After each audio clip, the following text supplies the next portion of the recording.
আপনি কি জানেন একটা সাম্রাজ্য যার সামনে পুরো পৃথিবী মাথা নত করত, কিন্তু শেষ পর্যন্ত সেটা ধ্বংস হয়েছিল কোনো তলোয়ারের আঘাতে নয়, বরং হয়েছিল তাদের নিজস্ব কিছু অদ্ভুত অভ্যাসের কারণে।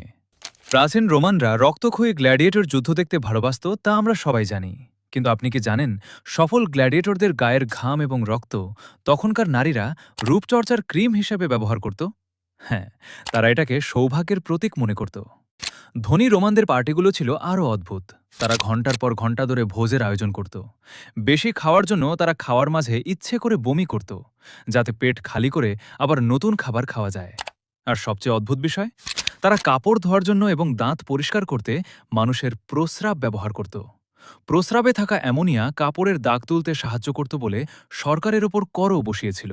সবচেয়ে ভয়ঙ্কর বিষয় হল, তাদের পানির পাইপ এবং মদের পাত্র তৈরি হতো সীসা দিয়ে। এই সীসার বিষক্রিয়া আস্তে আস্তে পুরো সাম্রাজ্যের রাজপরিবার ও সমাজকে ভেতর থেকে ধ্বংস করে দেয়। ভাবুন একবার, যে সাম্রাজ্য শতাব্দীর পর শতাব্দী পৃথিবী শাসন করেছে, তার পতনের পেছনে লুকিয়েছিল এমন কিছু অদ্ভুত অভ্যাস। এমন আরও অদ্ভুত ইতিহাস জানতে এখনই সাবস্ক্রাইব করুন, কারণ